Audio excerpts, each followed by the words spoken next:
लहान मुले घरात असे पेन पेन्सिलने भिंती खराब करतात, तर हे मग कसे साफ करायचे आणि कलर न निघता आणि हे डाग कसे साफ करायचे ते मी आज तुम्हाला सांगणार आहे. आणि तुम्हाला लागणार आहेत वेट टिश्यू पेपर. असे बेबी वाईप्स मिळतात, तर ते बेबी वाईप्सनी हे डाग लगेच निघून जातात आणि भिंतीचा कलर पण निघत नाही.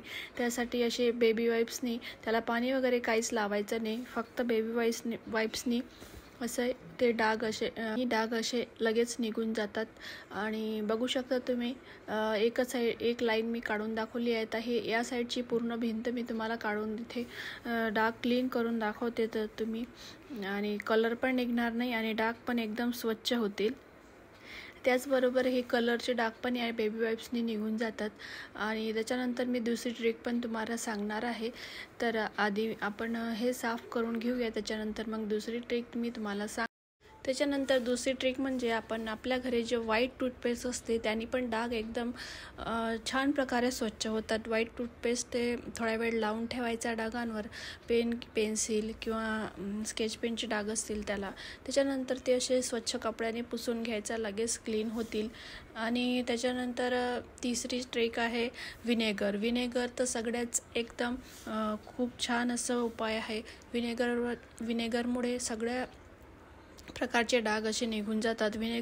थोडंसं कोमट पाणी करून त्याच्यामध्ये विनेगर टाकायचं आणि थोडंसं डिश लिक्विड टाकायचं आणि ते स्प्रे करायचं जिथे डाग असतील तिथे. त्याच्यानंतर स्वच्छ कपड्याने असं पुसून घ्यायचं. त्याच्यानंतर आता ही चौथी ट्रिक आहे, ती म्हणजे असं स्टेन रिमूव्हर मिळतं जे आपण कपड्यांना वापरतो. कपड्यांना असे चांगलं एखाद्या शर्टला, कपड्याला किंवा डाग पडला असेल तिथे असे स्प्रे मिळतो, तिथे असं लावून ठेवायचं. त्याच्यानंतर तो डाग पूर्ण असं निघून जातो. तेच मग आता हे पेंटचे क्रेयॉनचे डाग तर अशा होत्या आपल्या साध्या आणि सोप्या ट्रिक्स. तर यामुळे तुम्ही आपल्या घरच्या भिंती स्वच्छ करू शकता आणि भिंती पुन्हा अशा नव्यासारख्या स्वच्छ होतील आणि छान असे दिसायला लागतील. चला, तर मग आजचा व्हिडिओ तुम्हाला युजफुल वाटला असेल तर नक्की व्हिडिओला लाईक आणि चॅनलला सबस्क्राईब करायला विसरू नका. भेटू अशाच एका छान नवीन व्हिडिओमध्ये. तोपर्यंत बाय बाय. इथे माझी मुलगी पण मला हेल्प करत आहे.